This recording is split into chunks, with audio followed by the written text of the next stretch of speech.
Oh Lord, we back. Oh Lord, we recording? Let me just have a sip of tea first. What? Man's got to have his tea. Ready? Yeah.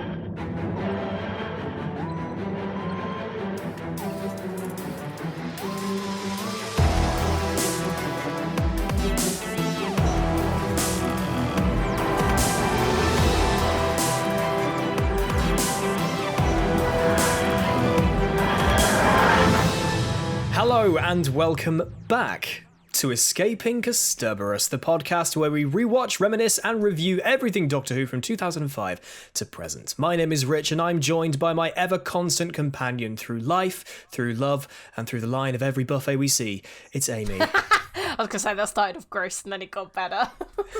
Gross because I was saying I loved you. I mean... I take personal offence to that. But then the buffet came along and everything was fine. If you're ever dating Amy, which I hope you're not... No, me too. We started this off well. Please be aware that she will be ahead of you in the line for the buffet. Do not get in the way of Amy and a buffet. There will be no food left behind me, so... We're literally like 30 seconds into this reboot and we're already off track talking about a buffet. Because fat lot of good we are. Welcome back to Escaping Kasterborous. It has been nearly 6 months. Oof. Since our last episode. What was it, December the 6th? December the 3rd, I think it December was, the we 3rd. released the last episode. It has been a pretty while. And sorry. First of all, thank you to all the messages.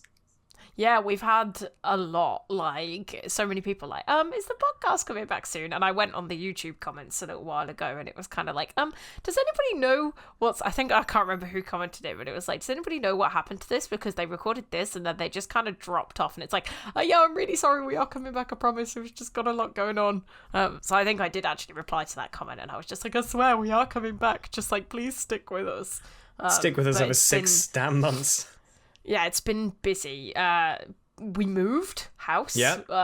So that was a thing that took us like a good 2 months to do. So that was fun. And yeah, it's Christmas was first, so that was great. And then it's just been a very, very busy period of our lives. Yeah. For many reasons. Christmas we'd planned to record. We'd established our own little schedule of recording the next couple of episodes. I was like, if we record here and here, then we can release them here and here. So then we can come back after Christmas and everything will be fine. But all of that kind of fell apart. And I think, obviously, as Amy said, we got a lot of messages, a lot of tweets, a lot of Twitter DMs, Instagram DMs as well. Yeah, I got Instagram DMs. Asking where the podcast is. I'm sure, as Amy said, there's comments on the YouTube channel, which... in case you do or don't know, I don't look at anymore. Yeah. I'm not even subscribed to it, if I'm perfectly honest with you. Me either, lol. Because the big thing, which some people do know, some people don't. I think the gaming channel audience know it probably better than the Who Culture channel. Mm-hmm. But back in February, I left What's Culture. It had been honestly a long time coming. Mm-hmm.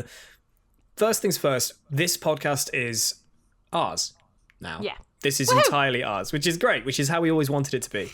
Yeah. We, even back in the Escaping Kasterborous, a Who Culture podcast days, this podcast was produced entirely by me and Amy with our own equipment, on our own time, with our own software, our own effort went into it. Purely hosted on the it was published by What Culture, which is just how things are with What Culture, with how things had to be.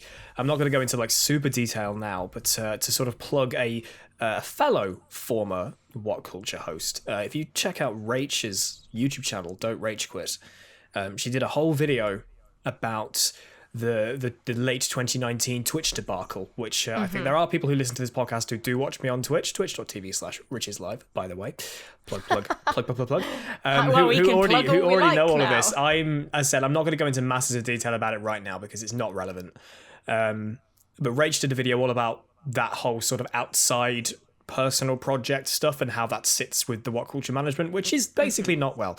So If you want to know that, go watch hers. We produced EK all by ourselves. It was just taken by What Culture and published by them. We got no financial kickback from it. Not that that's a motivating factor. It's not at all.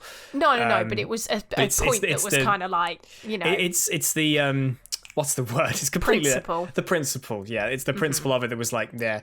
And then obviously, you know, because I'm not here to slander What Culture. I won't do that, even though I'm not contractually obligated to not say stuff about them or whatever. You just don't do it, and at the end of the day, it's not relevant. But quite frankly, I was not happy where I was. Amy can very much vouch for this. Hadn't been happy for a long time.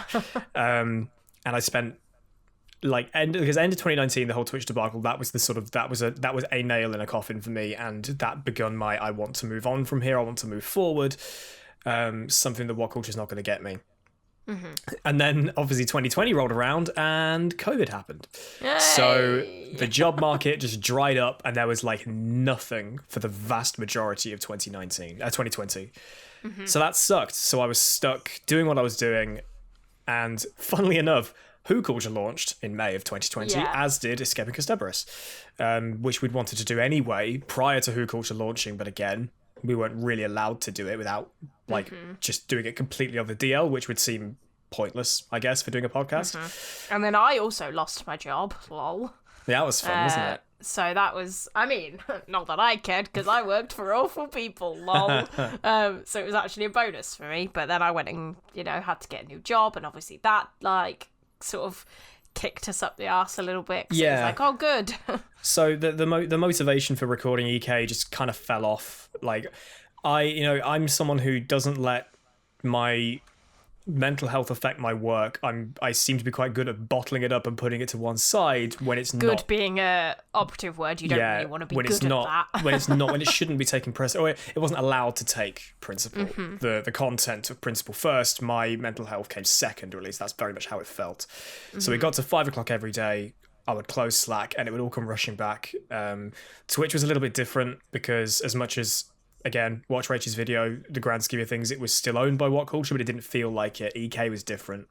Hence why EK was suffering from just being ignored by us or being pushed away. It wasn't so much that we ignored it because we were so conscious of how long we'd left it, and I kept saying, we both kept saying, should we try and record it? Should we do this? Should we do that? And it was just we wanted to, we really did want to, but at the same time, we were also why are we putting in all this effort and on our own time with our own equipment, with our own free will to get nothing in return for it? And we were honestly, it did not even anything in return, but just for the satisfaction of knowing that we were putting our effort into something that would be I know that it was appreciated by the fans, and again, that was the thing. That was the thing that kept us going for it. Yeah, it was how much you guys have enjoyed it and how much you guys missed it. But there was all that other stuff. Annoyingly, sometimes gets in the way. We just didn't want to be putting all that effort into something that somebody was basically taking from us, essentially. So it all kind of fell apart. It all stopped. But as said, I tried, and then come 2021, New Year ticked over. And it was right, let's get back on the horse. Let's get EK back up and running because God knows how long I'm going to be sitting in this sort of stagnancy. Just this. That's not a word. This iffy position that I'm in, and first day back in 2021, and it all just came flooding back. And my Twitch stopped for a month. EK remained underground for another couple of months. And then February came around and all of my job hunting came to fruition, and now I am with the guys at Traction. Traction.gg. Traction.gg. So if you like it, I'm still doing content creation. I'm still on YouTube, still doing gaming videos, but they are specifically for racing, and it's been really, really good. It's been the win that I sorely needed, and it's amazing how much Honestly, of a weight feels like it's been lifted. The change off my shoulders. I can't even explain to you the change that I've seen you go through since you've got a new job. It could not have come soon. Honestly, it was just the sort of perfect package that you needed, really. Genuinely, everything got better. The change was drastic. And as said, it's not not here to bash on What Culture, because there are still people who are phenomenal who work there, who I miss greatly working with every day. Yeah, nothing against the staff at Nothing all. against them, but I needed to move on. I needed to get out of a place that unfortunately made me very depressed, quite frankly. It was very, very hard to continue, as said, to keep all of that negativity that was hovering around my career, my career choices, that parts of my life, decisions I'd made were being affected by this crappy aura floating around my life. And it literally, it genuinely was like somebody opened a window and every single wisp of gross fart smell just gone, and everything is so much better now. So what a euphemism. I know. It always comes down to fart jokes. Let's face it. I mean, obviously. So then obviously we moved. Yeah, we moved. That took we both up, got like, new the jobs. entirety of March and April, and then we moved at the start of April. So we've been in our new place a month, and it took us a bit of time to obviously get settled, as I'm sure any of you know who have moved. Like, the packing and the unpacking takes forever. I mean, luckily we had a lovely team of parents at our disposal who were able to come down and help us move in. But yeah, and then obviously over the last month I've been going now through, like, not job troubles, but like the job that I took. It's been a rocky start for you. It wasn't great, like the job that I had. It wasn't awful, but it also just wasn't for me. So I've changed jobs and I start a new job tomorrow, and just so everything has just been really, really busy. But we've finally got to a point now where we've been in the house a month. Excuse me. Sorry, that was my phone going off to check my COVID test. I took a COVID test just before the podcast, and I'm very pleased to say it's negative. Thank God. Just making sure. But yeah, so like we've got to a point now where we've moved in. We've been here about a month. We're finally sort of settled into a routine, and we decided, do you know what? It's been 5 months. We should probably do this. Yeah. Now that we're settled, how about we try and record the podcast again? So here we are. Hello, welcome back to Escaping Kasterborous. It is wonderful to be back. As you might have noticed, I realised I probably should have said this at the beginning, right at the beginning, but we had very important things to get to. We are in an entirely new place. Like, the actual podcast itself, as you can probably see if you're listening to this on launch on May the 14th, you'll see that there's nothing else here. This is a completely fresh platform for EK, because obviously the previous one was owned by What Culture. They still have that. All the old episodes will remain on there. I do not have the ability to re-upload them because, as said, as much as we produced it entirely ourselves, it is technically What Culture property. But I was allowed, and I will say this on the podcast right now, just to potentially flatten out any potential problems. Not that I think there will be, but I did speak to the management of What Culture on one of my penultimate days at the company and said, "Can I take Escaping Kasterborous, the name, with me to continue the podcast when I'm gone?" And they said yes. Yeah, they let us have it. They didn't really seem to care. The only thing that they said was, if people search for it, it'll probably go to What Culture first, which is, it was a given. Because whatever. We're in a new place. It's a new start to the podcast. It's the reboot, the quasi-reboot of Escaping Kasterborous, although we will be continuing on from where we left off. Yeah, we won't be re-recording everything. Yeah, we're not going to start again. So we're going to be continuing with Rise of the Cybermen and Age of Steel from next week. We decided during the recording of Series 1 that we would do 2-parters as a single episode, because when we did it was more like the Empty Child Dr. Dances. We covered so much stuff in Empty Child, and when it came to Dr. Dances, we'd basically already covered. We'd covered all the characterization and the setting and blah blah blah blah. We'd done all of that, so it felt like Dr. Dances had to be we had to sort of bloat it to try and get it over an hour, because we obviously try and record to an hour. Out an hour. Yeah, we tried to do an hour worth, so we decided, right, we're going to do one episode for 2-parters. So the next week's episode will be Rise of the Cybermen and Age of Steel. This week, as you can see by the title of the podcast, this is called Previously on Escaping Kasterborous, and not only are we giving you a rundown as to what happened, where we've been, and I hope we've cleared that up for you. Again, but if you have any questions... Yeah. Please don't hesitate to tweet us. You can tweet us at Kasterpod. We have a Twitter account. We have a Twitter account. A cred. Shut up. Shut up. Yes, we have a Twitter account. At Kasterpod. I made that Twitter account when we started the podcast. I just never used ages it. Ago. So at Kasterpod. Kasterpod. Kasterpod. Or so you can tweet me, or tweet Rich. I would say tweet Rich, but he's... Or tweet #Kasterpod, whatever. Or we can all find it. Escaping Kasterborous, or like something like that. I just figured that Kasterpod would be easier because people would be easier. People have tweeted Escaping Kasterborous and spelt it wrong, but thankfully tweeted like me in it as well, so I still saw it. So I figured Kasterpod would be easier for people to spell because Escaping Kasterborous isn't exactly the most... It's not memorable. It's just not very easy to spell. No. So yeah, we hope we cleared that up for you. Again, thank you so much for bearing with us. All of the tweets, all of the messages, everything, it means a huge amount to us, and that genuinely is what kept us going with this. Yeah, they are so lovely. As much as we're publishing this ourselves through Anchor, we're not expecting to get any financial return from this. We're not looking to. But if that opportunity being open does make the whole thing feel very different, it makes it feel like it's ours, which it is, which is great. So thank you all again for bearing with us.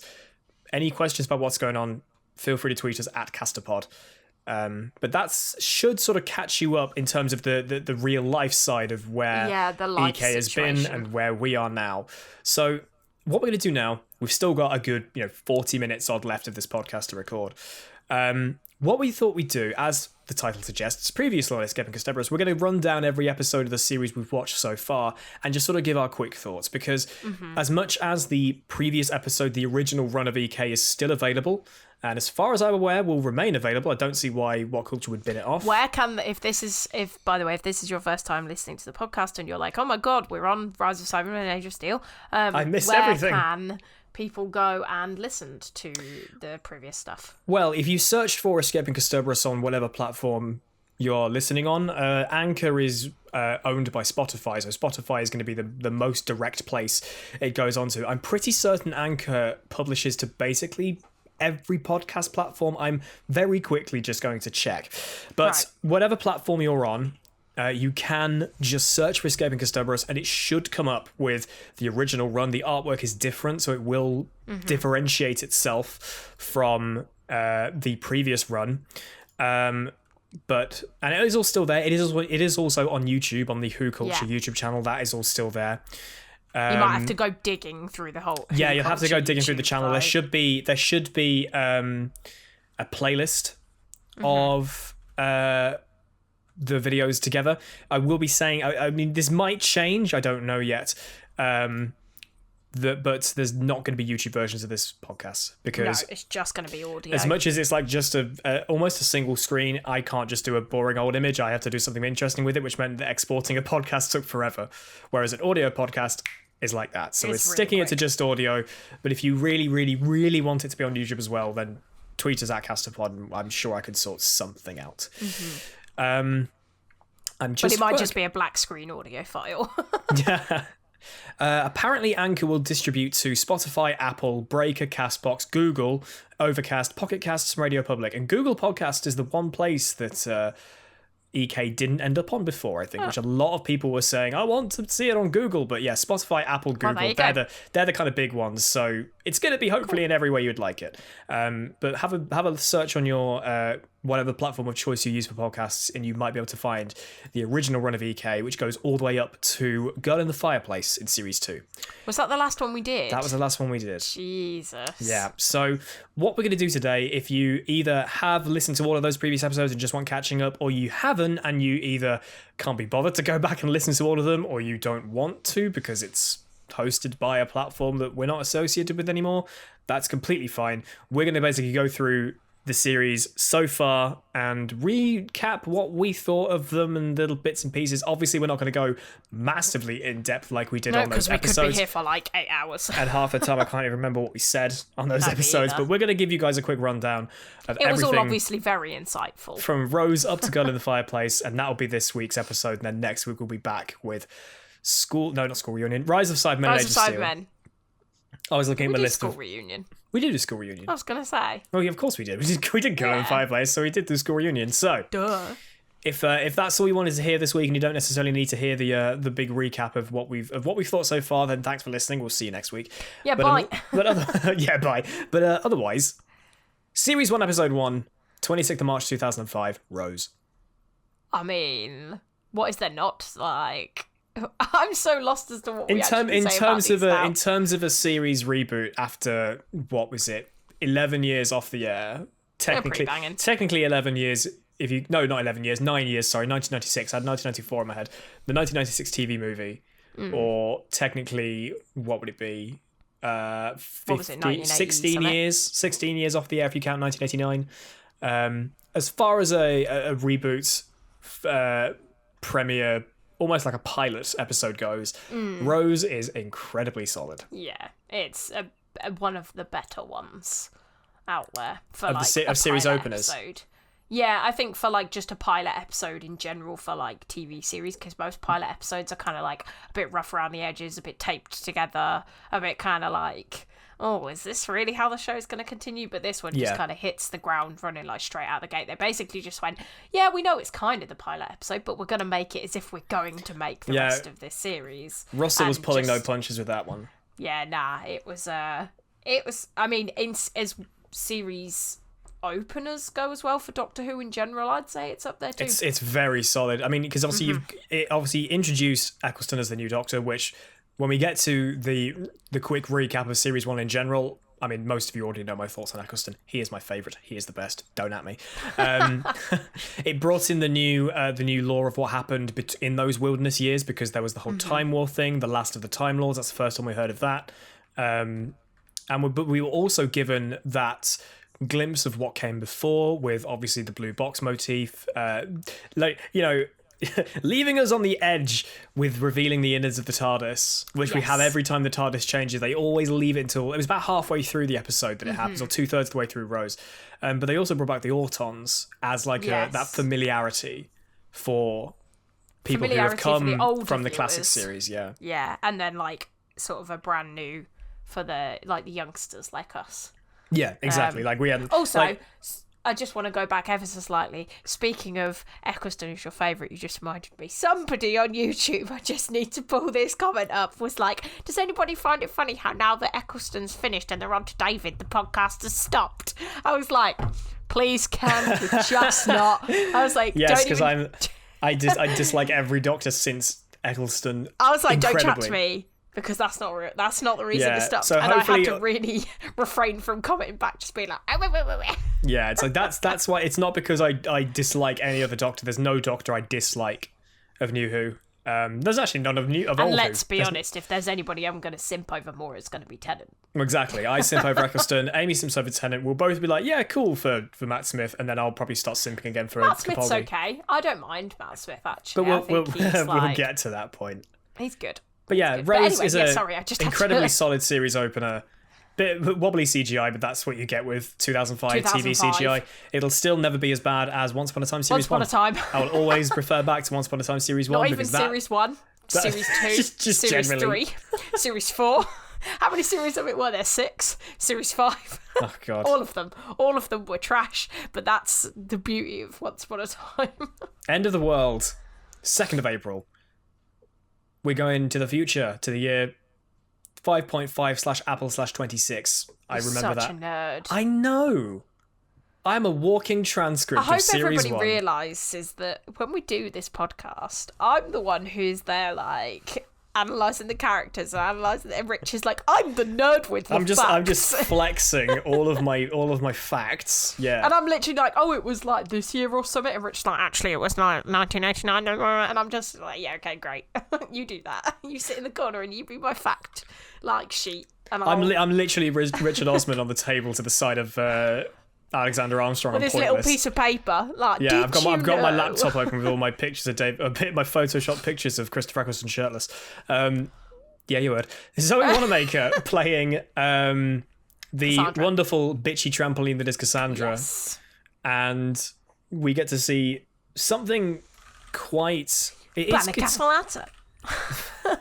No, that's not. You're thinking of the Box of Balhoun. Am I? Yeah, Banacafalatus from Voyage of the Damned. He's the red spiky boy. Oh. Yeah. Who's the Box of Balhoun? The little blue dude who gets fried in his chair towards the end. Oh yeah. Yeah, I give you the gift of bodily saliva. Yeah, exactly. Yum. Mox of Balhoun. You were Thank close. you. I was. At least it was a Doctor Who character. It's true. You didn't turn around and go, "Oh my god, it's Pikachu." That would have been. Anyway, moving on. I love End of the World. The fact that Rose gets more of a feeling as to what it's going to be like, because the Doctor does warn her at the end of Rose, like, it's going to be dangerous, and she's like, I don't care, I'm coming anyway. And she almost gets killed by Cassandra because Cassandra's a bitchy trampoline, as said. And then she's like, oh shit, I didn't realise it'd be this dangerous. Yeah, exactly. But we also have the scene between the Doctor and Jabe. Yeah, Jabe. In the underbelly of Platform 1. I was thinking, no, Platform 1, Satellite 5. God damn it, right. Series 1 and your lack of other planets. Yeah, where she realises who he is, and we get a little bit of that extra taste as to what on earth happened in the Wilderness Years, and we get to see Eccleston tear up at the knowledge of what happened. And we, as the viewer, if you're new to the series, are completely in the dark, and I love that scene so much. Yes, yeah, that is... it's very kind of like... hard hitting, which I think is what Russell T Davies really instilled in like the new Doctors, was that like emotional weight, which I think darkness, actually really works for the character. It's the darkness of series 1 and the darkness of 9 that always brings me back to this series and this Doctor, because I think Capaldi was the next best in terms of how to bring out that angry, super dark side of the Doctor. Tennant did it very well. Matt Smith, unfortunately for me, didn't land it as well. There were moments where he got angry that he sounded like Bubbles DeVere from Little Britain. The Asylum of the Daleks, and I will bring this up when we get to Series 7. You know when he goes, at long last, here I am. He sounds like Matt Lucas playing Bubbles DeVere in Little Britain. And now you will never be able to unhear it. That's annoyingly the only thing that ever came to mind when Matt Smith got angry. Wow. And Jodie will get to, because Jodie had some brilliant moments of anger, and then there's just the rest. Shit, like rubbish. Can you stop swearing, Amy? For goodness sake. I set this podcast to clean on Anchor and you keep swearing. I literally said to you the other day, as long as we avoid swearing, yeah, we're fine. You are the worst. I need a new host. Please apply. No. Send your CV to @Kasterpod on Twitter. No, please don't. And I will consider you for a spot on this We've podcast. We've only been back for one, like not even half an episode. We're halfway through episode 0 and I've already fired her. You can't fire me. It's 2019, lol. Oh, this is going downhill. But yeah, End of the World was really good. Production value as well, because the vast majority of it is practical. It's only really the establishing shots that are 3D and CGI, and they're actually pretty solid. Apparently, if I remember rightly, the vast majority of the CGI budget went on episode 2, which is funny. But yeah, we get that. The Reaper monsters from Father's Day. Was it Father's Day? The Reapers. Yeah, the Reapers look pretty good. Yeah, they were all right. Yeah, but that's arguably the only CGI they had to put in it. Because the rest of it was incredibly grounded. But we'll get to that. So yeah, End of the World was also good. That's probably how this whole rundown of Series 1's going to sound. It's good. It's good. It's good. It's really good. Unquiet Dead, very quickly. Incredibly dark. I mean, that was one of the ones that I sort of like. Unquiet Dead is. Mention it, I'm like, oh yeah, that's a thing. But also, it's good when you watch it. But then I was kind of like, oh yeah, that's a thing. Is that when we meet Gwyneth? That is when we meet Gwyneth, Eve Miles, before she played Gwen Cooper in Torchwood. Unquiet Dead was good. It's very dark. You've got Matey playing Charles Dickens. Matey playing Matey. Good God, I can't remember what his name is. Simon Callow. Wasn't he the Charles Dickens enthusiast? Yes, he is a Charles Dickens enthusiast. And he reprises him in The Wedding of River Song in Series 6 for a very brief cameo. Back as Dickens, but he's fantastic as it, and I did quite enjoy The Unquiet Dead. Again, similar to End of the World, there's that extra little tease as to what happened. I don't know whether it's the first mention of the Time War. No, I think the Doctor mentions it at the end of the World. You know, when they go back to Earth and Rose is like, I want chips. Oh. we haven't even spoken about Rose yet. Good God, Billy Piper. Oh god, yeah, Just lol. fantastic. I love Rose. Yeah, but then I think everybody knows that she's just like great, so we don't really need to sort of like be like, oh yeah, like Billy Piper's great in this. Billy Piper's great in this one too, Also, and this one, and this Unquiet Dead was Mark Gatiss' debut writing for Doctor Who. And I think for a starting episode for him, it was very good. I think to be honest, for Mark Gatiss episodes of Doctor Who in general, it's quite good. It's quite good. Unfortunately, there are some wobbles from Mark Gatiss, which again we'll get to once we get to the later series. It's more than I think he's on one. He did one episode in series one in series two. Lazarus, is it the Lazarus Project? He didn't write that. Oh, he's in it, but he didn't write it. I'm pretty certain he didn't. It's a series 3 episode, isn't it? No, he didn't write it. All right. Okay. Yeah, he did one episode in series 1, one in series 2, and then he didn't come back until series 5, and that was Victory of the Daleks. The less said about that, the better. Great. Yay! So it's a solid outing from Mark Gatiss, and Unquiet Dead. I think it's one of the episodes in series 1 that's a bit overlooked. Mm-hmm. Episodes that aren't necessarily as overlooked. Aliens of London World War 3. Oh, is that soon? It's episode 4 and 5. This is where I think, looking at the rest of the episodes, this is what I would consider to be the lowest point of series 1, but that lowest point isn't exactly low. No, see, it's a weird one because personally I would say that I think most people would say that Boomtown is probably the lowest point. We'll get to Boomtown. Boomtown is not the lowest point by far. Yeah, I know. See, that's what I was sort of like, because I think most people would say in terms of like actual episode content, Boomtown is like the sort of less like... It's because it's less bombastic, it's less... almost alien as much as it is, but again, like, we'll cover Aliens that. of London World War 3, I think I think I'd probably agree in saying that if you've got a fly flying around I have a fly flying around my face. Sorry, Amy just sees me wafting around. Richard Scream wafting his hand. I saw it coming across the wall as we started the podcast, and I thought, please don't be a spider. No, it's not a spider. It's just a bug. It's just been flying around me. Anyway, great.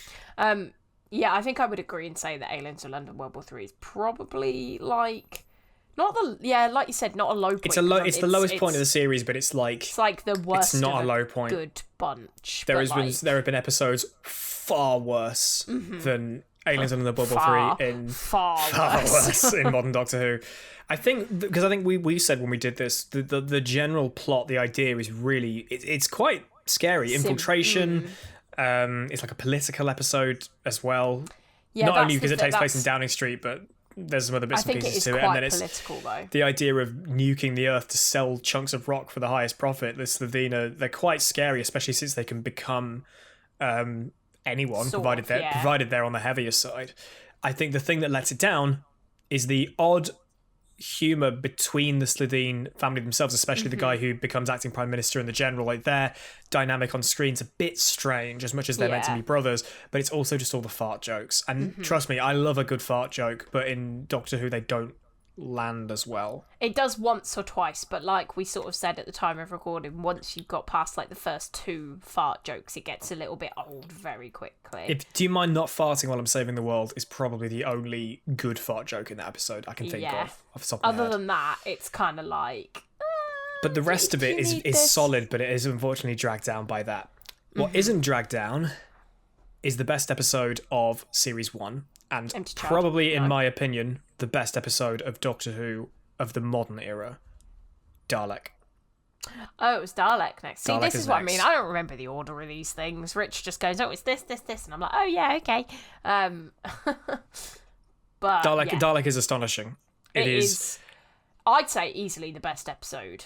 Best episode of Series 1. And if you put it up against Blink, I would personally take Dalek over Blink for the best episode of the modern era. For me personally, I think overall, if for example, at my old job, if I were writing a list on the best episodes of New Who, I would say Blink would be number 1 for a more generalised list. But for me personally, Dalek beats Blink. Dalek is incredible. Yeah. Based on Jubilee, that was written by Robert Shearman for Big Finish, which is also fantastic.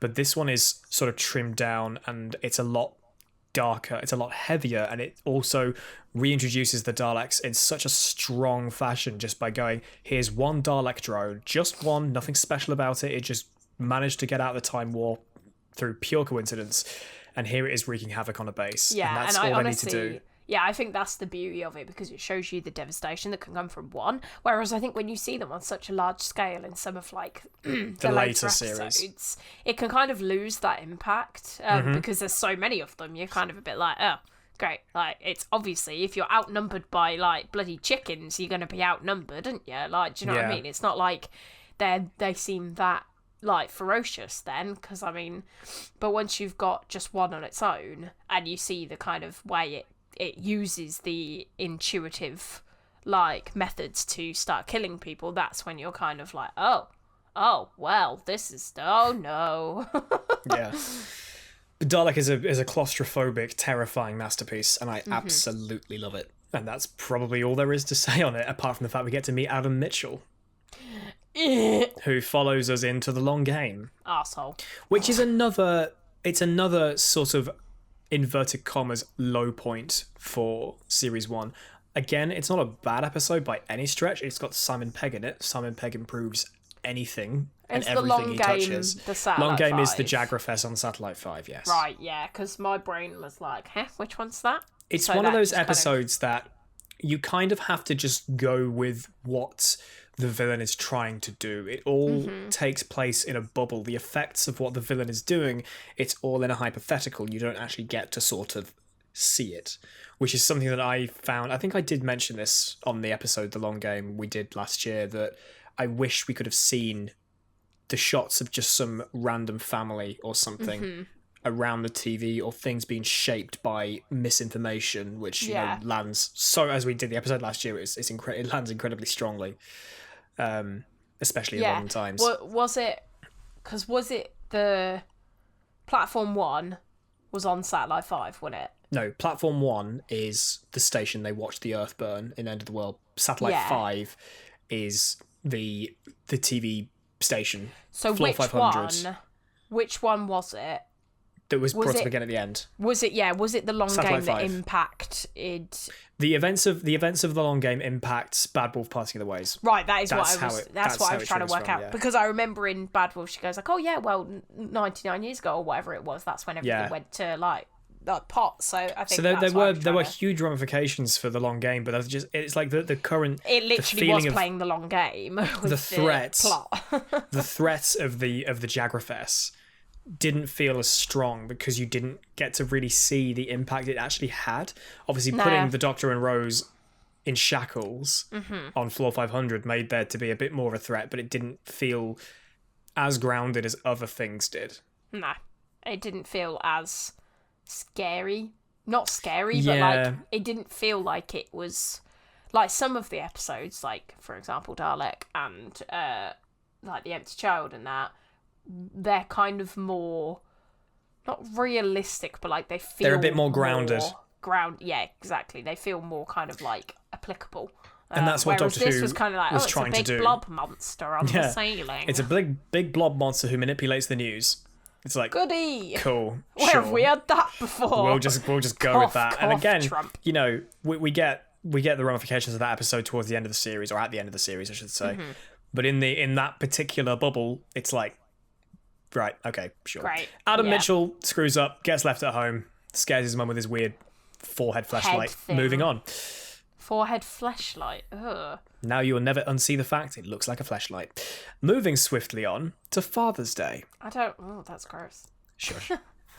I like Father's Day. I think Father's Day is very overlooked, but I think it's one of the better like character study episodes that we get from the series, but also Doctor Who in general, because I feel like after you get to a certain point with Doctor Who, you don't really get many like character study episodes. Like you do get a couple, obviously I can't think of any off the top of my head because I'm not a walking encyclopedia. Amy's Choice. Yeah, well, Amy's Choice is Amy's Choice is amazing. Yeah, I mean, I know like Amy's Choice is just like, it's, if anybody says what's your favourite episode of Doctor Who, I usually say Amy's Choice.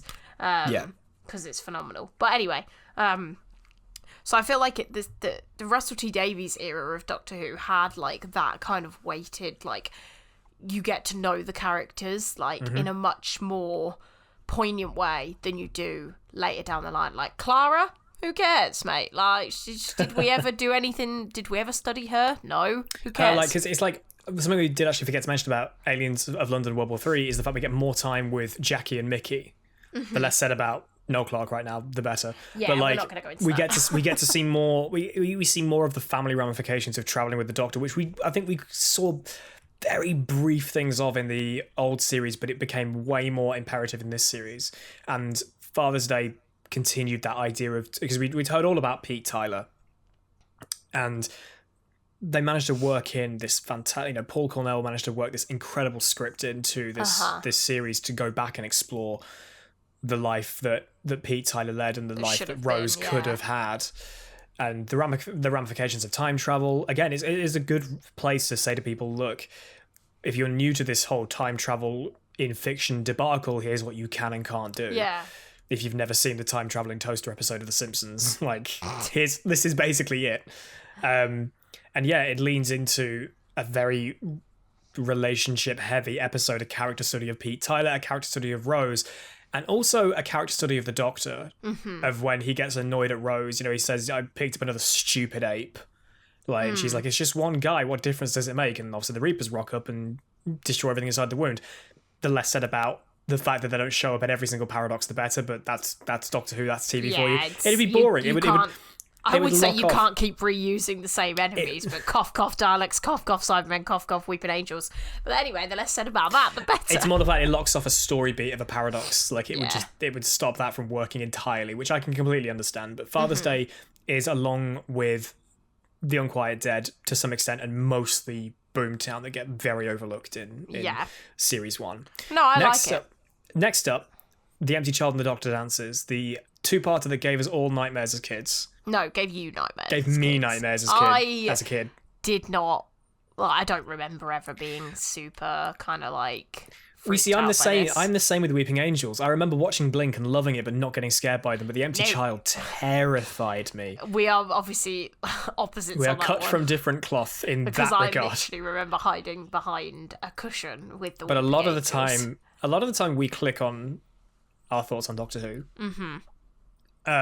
But obviously not for scariest episodes. But Empty Child Doctor Dances not only introduces Captain Jack Harkness, John Barrowman, which also, at the moment, maybe the less said the better because of the Noel Clarke stuff. Anyway, that's not what we're talking about on this podcast at all. No. But he gets introduced. We have this horrifying gas mask zombie thing going on, which is just, it's so scary. This is Stephen Moffat, apart from Blink, at his best. Like, this is like Stephen Moffat. Yeah. And I adore going back to the Empty Child. Obviously, it doesn't obviously like scare me, but Dr. Constantine transforming is still so unnerving. Watching it back when we did this rewatch for recording the original version of this episode was like, I hate this. Makes you feel kind of physically I love this sick. And I hate it because I can appreciate how much this scared me as a kid. And even now, like if you're watching this through the first time, it might take you by surprise because Doctor Who doesn't really lean into this that often. When it does, it works really well. I watched Night Terrors again. You know, the one with the doll's house. Oh, the God, kid. yeah. And God, that one is matey gets transformed into really the peg doll. creepy. Oh, it's horrifying. But then they can also fall off it, like Halpin transforming into an Ood on Planet of the Ood. It looked a bit janky, that. But anyway, Empty Child, Doctor Dances. The setting during the Blitz is scary enough as it is. Like, just that era is terrifying for just the realities and the horrors of war. And then throwing in this really, I love the fact. I love how Moffat wrote the nanogenes into existence. Yeah, I was going to say that it's a hospital thing, and it's just doing it's mistaking just doing its job, a human form for what Jamie the Empty Child was, and how it's changing everyone. It's such a clever. It's so clever because you think it's going to be some horrific it's like not the cut on his hand was like, oh, he's been infected with some horrible. Yeah, there's no villain. It's all it's all coincidence. It's all accident. But also, what I love about this was one of the episodes that I think for Stephen Moffat works well in very small chunks like this far apart, because he does that kind of Sherlock thing where he expects the audience to be able to work out what's going on at the same pace as the Doctor, despite not giving you all the information, which works really well in this episode because of the kind of twist of the nanogenes being like a positive force. But in like the future, when Stephen Moffat took over the show completely and it became like his trope of like almost turning Matt Smith into Sherlock in some episodes, it was kind of like it became really hard then to follow along with some episodes. And I know I'm not the smartest person in the world, but like surely you should be appealing to my level of like smarts, because if I can't understand it, I mean, I'm not saying I'm dumb, You're not dumb, but like not dumb in the slightest, but like if you I don't can want to make it watch too an episode complex and not understand what's going on to the full extent when I get to the end, sometimes that's a good thing, sometimes that's a bad thing. And I feel like in the future, Stephen Moffat very much took it to the extent of like no one understands what's going on and tries to make the Doctor seem incredibly clever, but it also alienates the entire audience. And then whereas Chibnall went the opposite way and spelled everything out for everyone basically all the time, made and the it's audience infuriating. to be like 3-year-olds. Yeah, and anyway, yeah, Moffat gives you all the bits and pieces to put it together, but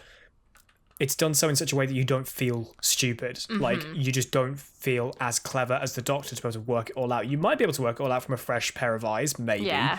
We honestly, know this series too well to look at it from a completely unknown standpoint. A completely objective standpoint. Yeah. But I think that it's probably a good thing that he makes it like that in this instance that you aren't as clever as the Doctor. And I think that is something that treads a fine line of like the Doctor being arrogant and the Doctor being like it, because Eccleston plays the arrogance. Being brilliant.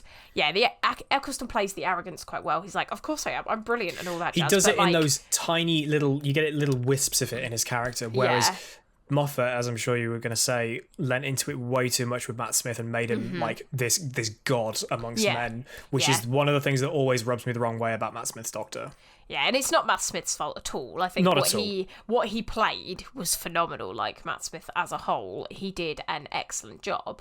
Also repping the Northampton Massive.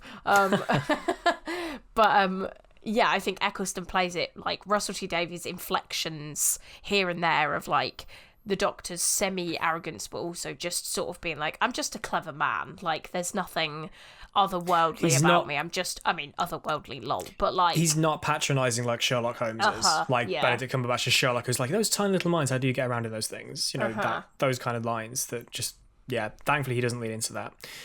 Moving on to what I think we both agree is the most underrated episode of the entire series, Boomtown.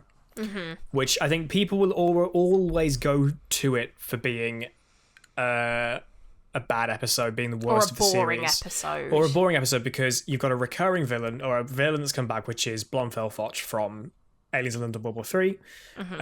Margaret, who comes back. There's very little sort of alien-y stuff going on that you see her out of her skin, I think twice before, once at the opening of the episode and then once again in the bathroom stall, and that's basically it. Apart from seeing her arm at the end, she's basically just Margaret the entire way through. And similar to Father's Day, this is a character study of not only Blomfell Foch but more so the Doctor, this post-Time War broken Doctor, and how Margaret compares herself to him and how they're not so different. I mean, personally, I think you get so, like, Boomtown is such a sort of, I'm trying to think of the right word here, but it's got so much, like, in it that is a really good, like, little kind of sequence on its own. So, like, you've got the dinner sequence where obviously she's trying to kill him, and he's like, so good. And then you've got, like, that bit right at the beginning where is that the episode where the four of them are sat in the cafe and they're all just having a laugh, and then the Doctor goes, and I was having such a nice day. Yeah, the entire mood changes. That like little scene on its own is fantastic. It's nice. It's all kind of like little bits and pieces that come together to create this whole episode that don't feel disjointed, but that when you study them sort of individually, like, I can't remember the name of the actress who plays Margaret, but we established in our podcast episode that she is the perfect Annette Badland. That's her. she's the perfect person to play this role. She's because phenomenal. She's just got that face that is. She's an Umbridge, unfortunately. She is. She's got that face that's inquisitive, Umbridge. but also like kind of semi-vile, but also semi like. Oh. Toad-like is the term. It's not the most. It's not the most flattering term, but she, as you say, she's perfect in this role. Speaking of people with faces that suit their roles. Who's the woman who plays that woman in Midnight? The really scary woman who gets taken over. Oh, who plays Skye? Yeah, she has that. She has that crazy eyes thing. So me and my sister were sat at home watching TV the other day, and she's in an advert for a new drama or something. And I literally went to Laura. I went, "Can you think of anything except Midnight?" And she went, "No, not at all." And my mum was like, "What are you chatting?" And we explained. Obviously, she's in a Doctor Who episode, but she's got. I don't know whether they did her makeup differently in Doctor Who, but she just looks like that all the time. And I think the lighting was very, very cold in Midnight, which made her look a lot more ghostly. But she's just got that look about her all the time, and I think it could be down to association, but you do have those people that just suit sort of more villainous I just roles. can't look at her face, and I'm literally like, she's evil. But yeah, Boomtown is massively overlooked. If Boomtown is the episode that you've ever sort of like skipped over or just sort of never really paid much attention to, go back and watch it again and really pay attention to what's going on, because as Amy says, the dinner sequence between the Doctor and Blonde is just amazing, and the whole how you see, we were talking about Eccleston's eyes, about how he is like, I can't remember that he was like flickering. I think she's like dead staring into him, and he's looking from eye to eye. You can see how uncomfortable he feels because he's being shown this mirror of who he is after the Time Warp, which we still don't really know about yet. We're still in the dark about that. But Boomtown, you've got to go see. It's so good. Really Let's good. join up the last two, because it's technically a two-parter, but they do feel very separate. Bad Wolf and Parting of the Ways, the wrap-up to Eccleston's series. The Daleks come back, which they could have not spoiled in the next time, but I think they wanted to make sure that the first series went out with a bang, so the BBC were like, yes, this went really well. Let's give you another series. I think they'd already commissioned series 2 at this point.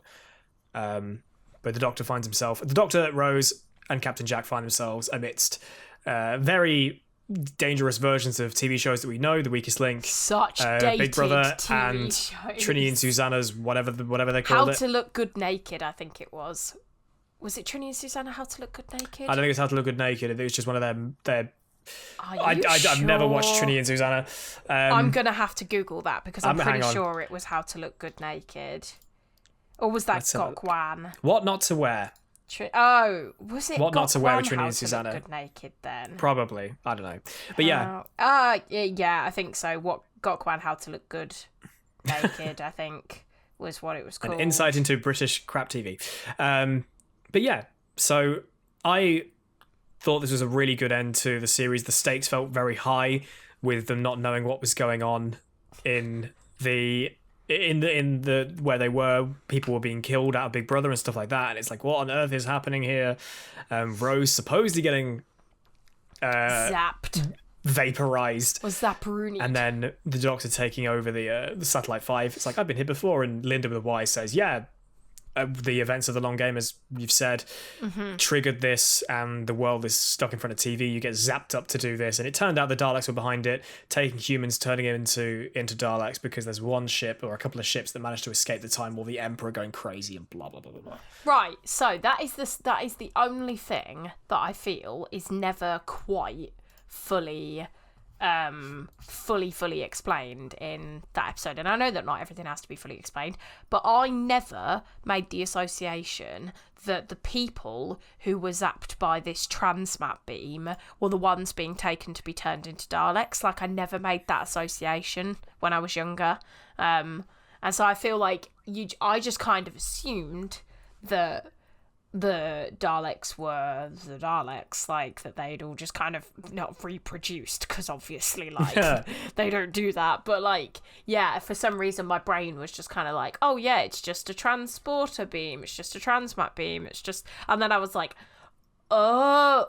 You don't get shown that harsh reality of what it is that we will get to next week with Rise of the Cybermen and Age of Steel. We see the factories in motion for Cybermen. You didn't see that for this, but I love obviously reusing sets and reusing CGI, or reusing assets for CGI with Satellite 5. You know, there was I think with the amount of money they would have had to play with, as much as obviously Doctor Who is a flagship television series across the history of television, let alone the BBC, they still only had finite money to play with, hence why Boomtown was a very, very cheap episode to make. Well, here's the thing, because if you compare it to, like, Doctor Who now, for example, I'm using this as an example because it's the main example I can think of, Eccleston's series was mostly set on Earth because that's, like, where Earth they and had space the budget. stations. There are no new planets in series 1, which is a criticism fine. of it. But it's a criticism that's grounded in kind of like, yeah, okay, I can see that, but also budget. Now, Doctor Who is one of the biggest TV shows in history, like you've just said, and somehow Mr. Chibnall still decides to put every single episode of series, whatever it was, 12. on Earth. Come on, Chibnall, do something. Even if we didn't know it straight away, cough, Orphan 55, cough, cough. Anyway, yeah. But, like, it's kind of like, back in those days, they only had the budget to be able to go, right, where can we film this? I don't know, on Earth. Like, you know, that was fine because they made it work. And they, as you say, they brought in the long game to be, like, the long game of the series, which was, this is going to set up the events for the future, and then this is going to be this, and this is going to be this. So, yeah, it's not... I feel like... yes, okay, it's a criticism. It might be a valid criticism, but at the time, they did the best with what they had. Yeah. So the stakes were incredibly high because we'd already seen the Doctor against one Dalek and the anger that comes from him. I forgot to mention that. The characterization of the Doctor changes so much in Dalek, and it's why it's so good. It's amazing to watch. It's like, imagine the Doctor now realizing that there wasn't one Dalek left. He says at the end of Dalek, I win. But he doesn't, because the Daleks are still here. And they've come back. They've found a new way to keep making Daleks with, unfortunately, humans, which they did do back in the 80s. And the stakes are incredibly high with them being back. He wants to use the Delta Wave to kill the Daleks. He has to take out the Earth at the same time, and himself, and blah, blah, blah, blah, blah. And then Rose comes back from Earth because the Doctor sends her away. He doesn't want her to die because he's falling in love with her. The first person to really give him any kind of attention, any kind of passion, any kind of sympathy, almost, after the Time War. Of course he's going to fall for her. yeah. And she comes back as the Bad Wolf. And that recurring thing, the Bad Wolf motif, came to fruition in such a good way. Something that Russell himself didn't manage to do again. Yeah.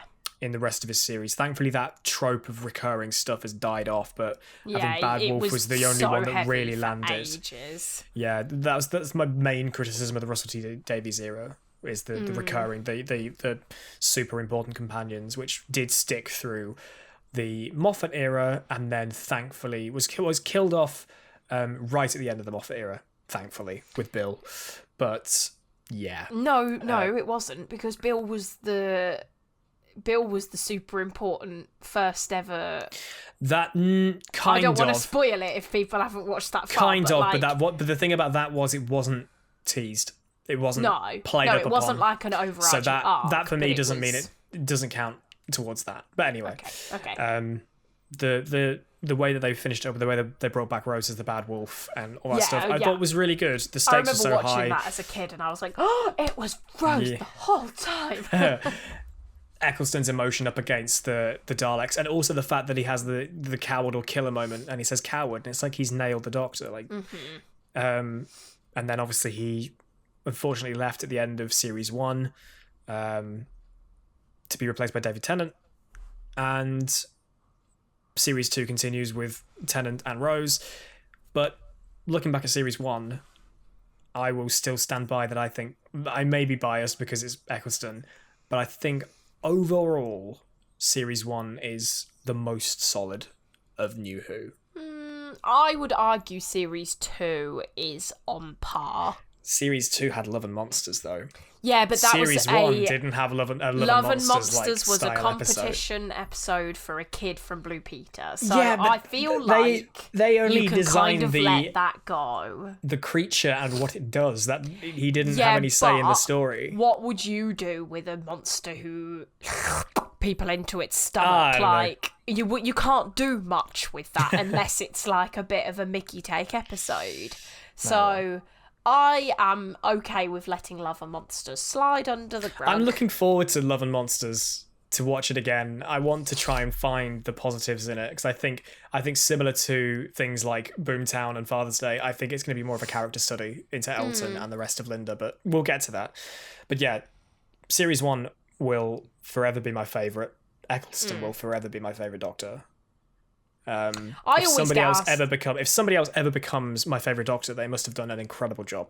Yeah, I mean, I literally, people go like, who's your favourite Doctor? And I'm like, oh, I don't know. Because I love Tennant, like, absolutely love Tennant. But then I'm the sort of person that I'll watch a series and I'll be like, oh, Eccleston's so good. And then I'll watch Tennant and I'm like, oh, Tennant's so good. And then I'll watch Matt Smith and I'm like, do you know what? Matt Smith is so good. And then I'll get to Capaldi and I'll be like, do you know what? Capaldi plays the character really well for the tosh he's been given script-wise. And then I'll get to Jodie and I'm like, do you know what? Yeah, okay. Jodie's not, like, been given anything fantastic. She's been given no favours. Been given everything awful to work with. But she does a fantastic acting job, and I think I feel really bad for Jodie as the first ever female Doctor, because if she'd have been written by, say, Russell or Moffat, 100% by Russell, yeah, he would have done her been such phenomenal. good justice. And I'm so sad that she's not had that opportunity, because she's worked with Chibnall in the past, and she's like, oh yeah, and Chibnall's done amazing things.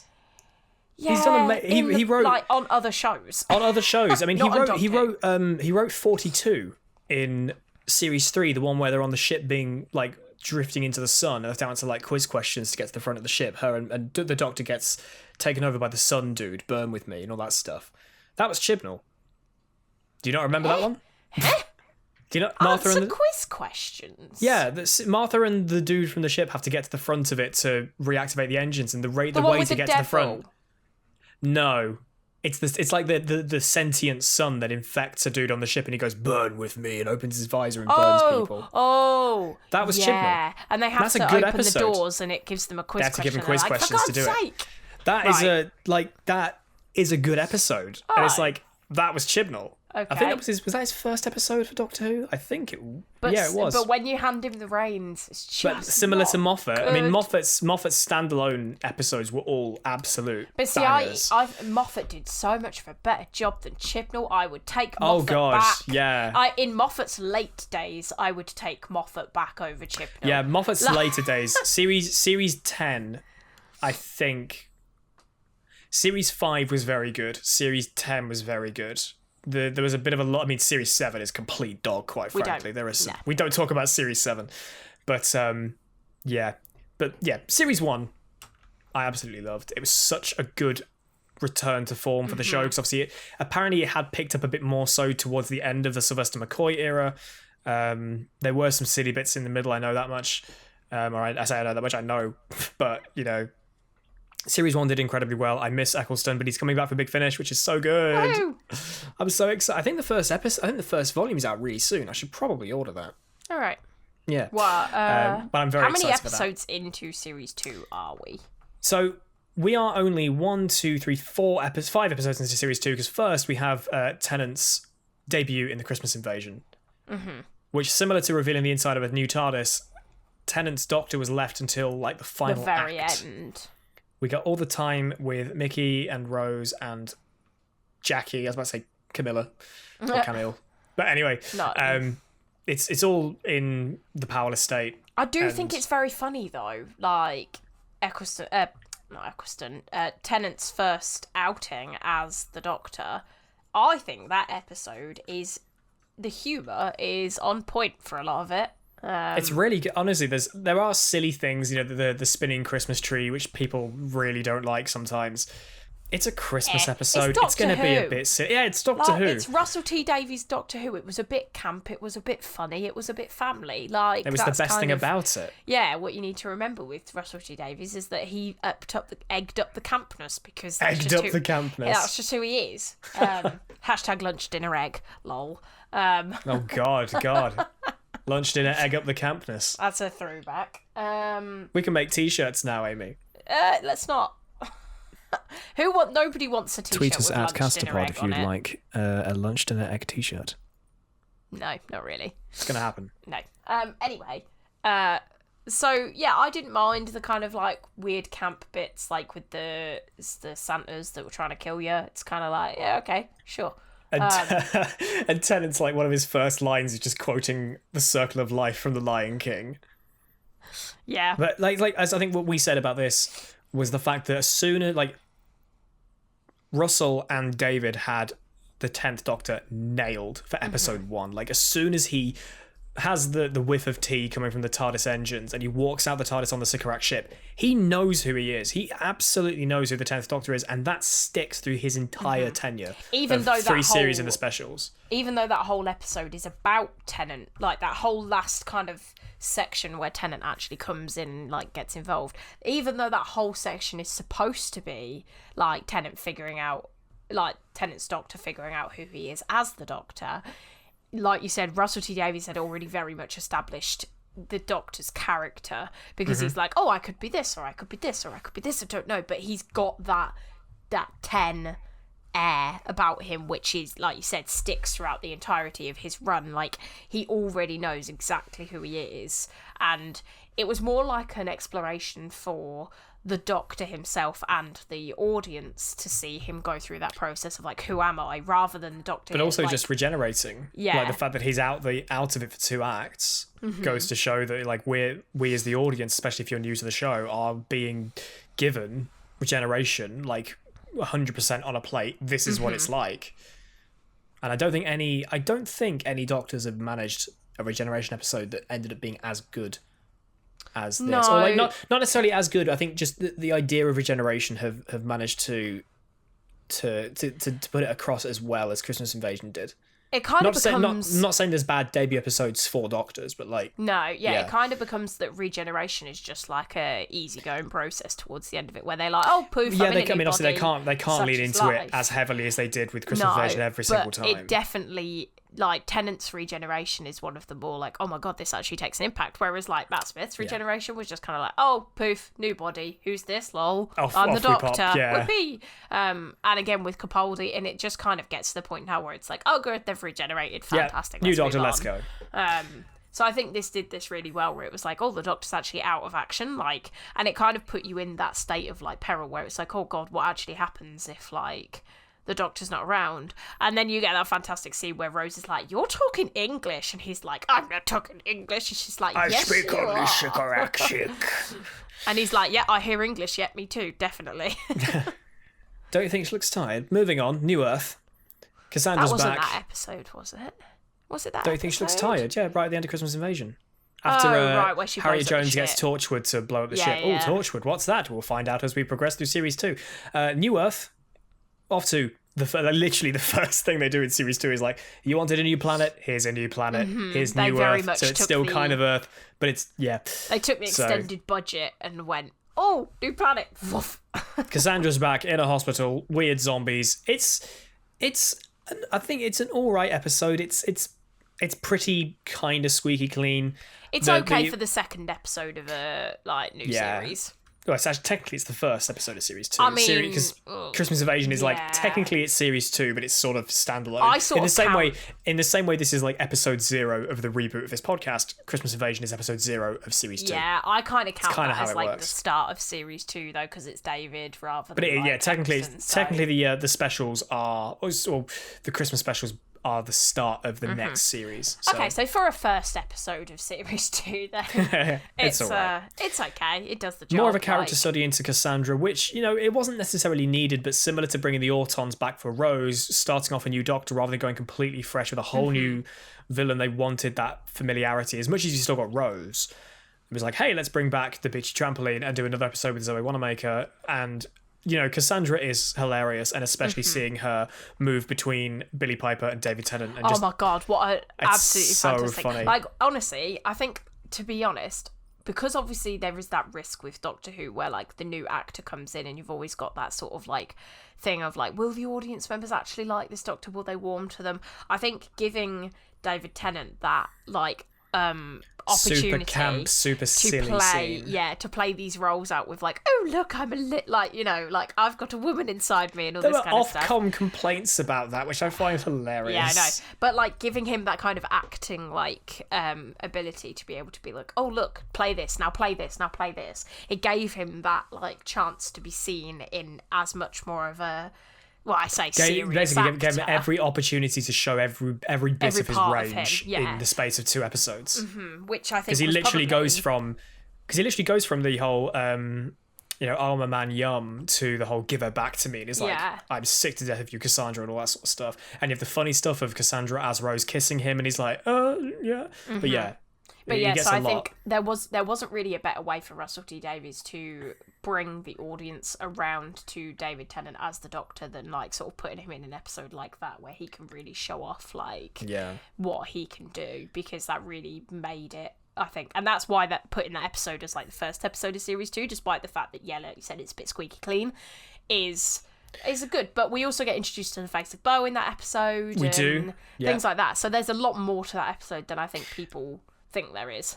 Now, I said it was squeaky clean. I remember that one thing we did actually criticize about this was the ending. The fact that it's like all of the medicine just saved all the because the concept of like just pumping the disease out of somebody and putting it into a bit of flesh that's grown for the hospital is quite dark and really quite. But the fact that it's like all the concoction of all of the medicines just cured them all. It's like right. Great. So it almost seems like that hospital could just cure disease end of. Yeah, basically. But it's a bit flimsy, but it's an enjoyable episode all the same. Tooth and Claw. First thing to talk about Tooth and Claw is David Tennant, Scottish David Tennant doing an English accent, doing a Scottish accent. It's absolutely brilliant. It's so funny. I mean, and then Billy Piper trying to do a Scottish accent. No, don't do that. Yeah, no, I love it. I think it's because it is very much, you can see him sort of trying to think like, how would an English person think a Scottish person would sound, and then he basically just ups it to like Turbo Scott, and it's brilliant. I love it. It's great. Like, I think, and obviously he looks super damn beautiful in this episode because his hair is really long and coiffed. It is quite long, isn't it? Yeah. It is very long in this episode, which is something that I noticed in the first scene when they're out in the fields. It's like, oh, your hair got long. But no, I love it. Like, honestly, it's such a good episode. And then we have Queen Victoria with a werewolf in a spooky house. It's great. It's a lot of. There's a roof loose about this house. It's a scary. It's one of those episodes that's not necessarily scary in its context. I think it's scary for kids because there's a big werewolf running around the house. You've got the Awoos against the moon, and then you've got the telescope and the jewel. There's the plot. There's the bit of the plot hole with the mistletoe painted walls that we got. That we discussed, which we won't get into detail now, but it's like, for the grand scheme of things, the production's really good. The whole opening with the monks kicking the ass of all the people in that square is so over the top. It's so stupid, but it's I love so Russell T Davies. Is what it's I like. Massive, what I mean. mega It's Russell T massively Davies. camp. It's just a fun spooky house episode, and it's great. I think it works. Moving on to School Reunion, we get the late Elizabeth Sladen returning as Sarah Jane Smith, who is, when you had, Tom Baker was the Doctor of the classic era, and Sarah Jane Smith, Elizabeth Sladen, was the companion. So bringing her back was a genius move. On having another episode Russell's based part. on Earth. You've got a headmaster. I'd like to Hilf. Yeah. Okay. Anthony Head. I feel like Sebastian from Little Britain again. Oh God. Because he plays the Prime Minister in Little Britain. You got him with the Crinitanes. You got K9 coming back. The teachers are aliens asleep in the school. It's very much an episode that plays up to kids' idea of, the Doctor says, when you thought the teachers slept in the school and there's all the bat Crinitanes asleep in Mr. Finch's office. Like, Rose being a dinner lady, the Crinitane oil stuff. I enjoy it. It's very silly fun, isn't it? It is silly, but then you also get... Sorry. No, I was just going to say, because really when you think about it, there's no... I know that the Crinitanes are like, they're the villains of the episode because they're eating the children and all that jazz. But really, when you think about it, other than eating a couple of orphaned kids, like... They try and they fail, really, don't they? There's not really anything inherently super evil about them. Like, yes, I know they want to crack the Scasis paradigm and able to control the world and become gods, but, the way he speaks to the Doctor isn't inherently, evil. He's just kind of being like, wouldn't you like to be He sort a of gives him a god? chance. The scene in the pool. Yeah. Like, he gives him that sort of chance to become... Because he then knows after spying on them outside that calf that he knows he's a Time Lord. And he's like, you guys are a legend and blah, blah, blah. We can give you all the stuff you want and whatever.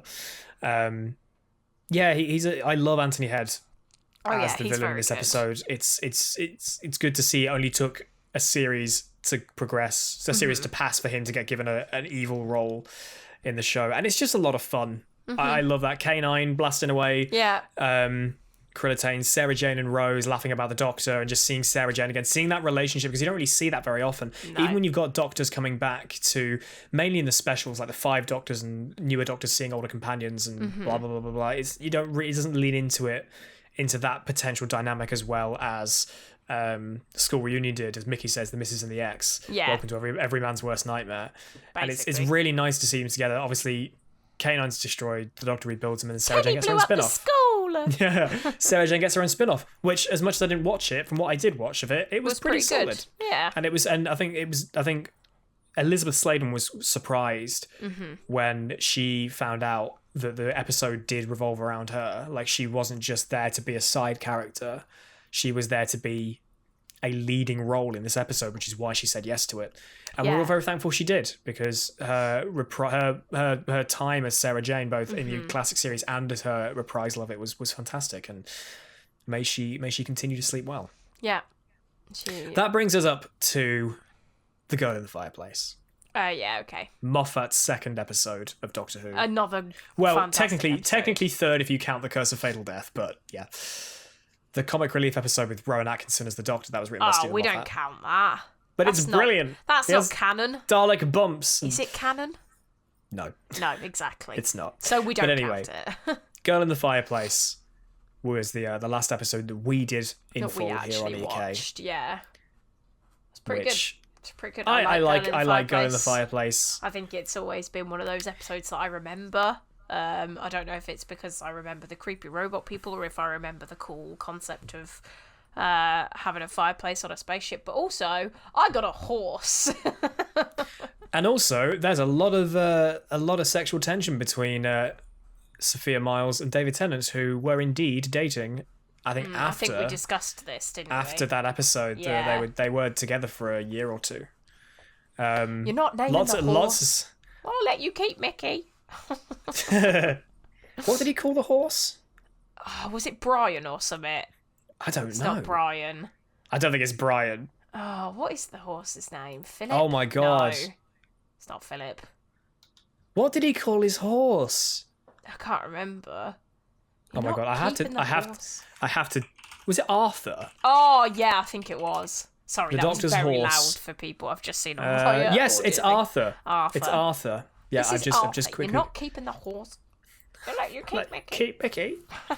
Yeah, the thing about it's kind of similar to the nanogenes. Like the clockwork robots are very evil. They're very evil in their appearance, and their motives seem very evil. But when the TARDIS flies away at the end, obviously the Doctor wants to take Renette with him because they start to sort of fall for each other a bit. Because the Doctor's sort of not really... The Doctor had noticed Rose, but then I think after the regeneration, the David Doctor kind of moves away from her a bit. Because he's like, I'm sexy because Mickey's now. there. Because Mickey's there, and he sort of sees him as a threat to some extent. And he finds out that she's passed away. The TARDIS fades away, and you see the portrait of her because the ship they were on was the SS Madame de Pompadour. So as much as using the crew to fix the ship, they were kind of like... They were just doing what they were told to do. Yeah. And this was the information they were sort of given, and that's why they sort of like they did what they did. Target acquired onto Renette. So it's quite it's sort of bittersweet for the Doctor and Renette, but also kind of for the robots. I don't necessarily feel bad for them, but it's like they were getting it's in similar fashion to Moffat's previous entry, and Dr. Dance's, the villain is a little more, they're not outright forgivable. Evil. Yeah. There's a bit more justification as to what they're doing. But also behind this them. episode Not as clever as nanogenes, but this episode is the fantastic always bring a banana to a party, which absolutely, let's be honest, is just one of the most fantastic scenes. The one thing I've still never done is bring a banana to a party, mainly because I don't like bananas. I don't like bananas either. Well, we're rubbish at parties then, quite frankly. Never but have any in our house. That is all caught up to where we have got to in Escaping Kasterborous. So next week will be Rise of the Cybermen and Age of Steel. Together, the Cybermen's return, and I'm excited now to get this. Now we've finally done this episode, we're finally back on it. Yeah. I'm very excited to get back on. Can't guarantee that it will be weekly. As we did before, but I think we're really going to try to. We're going to be releasing episodes on a Friday. We hope. Obviously, if you are listening to this on launch day, it's Friday, May 14th. Happy birthday to my younger sister. Yep. You're 20, huh? She won't hear this. Yeah, she won't listen to this. But yeah, hopefully we're going to go for Fridays for this. We're going to try. And I think if there's one more thing we need to say, we've missed you. Thank you for all of your comments and messages chasing up where we've been, all of your continued support, and we hope you have enjoyed our look back, our previously on Escaping Kasterborous. Hopefully we've explained ourselves, and hopefully we've caught you up as to where we've gotten to in the grand scheme of things. So next week will be Rise of the Sidemen and Age of Steel, which, like we said, we'll be like going over both episodes in one podcast. So watch both episodes if you're doing a rewatch with us. If you were watching along with us and you've managed to hold off continuing for 6 months, we're really sorry. Then well done. Hats off to you. You are in the runnings to win a lunch, dinner, egg t-shirt, which I've not designed Or an yet. imaginary cookie from Amy Cakes. Or an imaginary cookie from Amy Cakes. Follow Amy Cakes Baking on Instagram. You can't just plug this, it's 2019. I can, because you plugged your Twitch. But you can't do that because we're published by ourselves. Oh, no. Yay! Yeah. If you want to, follow some lovely cakes and stuff. At Amy Cakes Baking on Instagram. Yeah. But also at Kasterpod on the Twitter. Speaking of at Kasterpod, I should probably check about... I did ask for questions on our podcast coming back. I'm just going to very quickly... somebody did tweet us one, but that was for next week. I'm going to very quickly check through and see if there's anything like sort of specific that isn't necessarily relating to... it's all probably going to be related to Rise of Cyber and Age of Steel, isn't it? It's not actually. There's actually a couple. There's a few people who are just like, what do we listen to it on? We've kind of been over that. And for those of you who've been asking that question on Twitter... Them back, because if they don't know where to listen to it, then they're not going to find it. They won't hear the answer. There's one question here I think we could very quickly answer because we have run over our usual time. Tony asked, which villain would you like the Ninth Doctor to have met, which he didn't? Ooh. So which either maybe a villain from the future series that obviously didn't exist at this point, or maybe a classic villain that he would like to have got up against. I think he'd have been fantastic against the Master. Oh God, yeah. Just imagine angry Eccleston versus angry Master. Mm-hmm.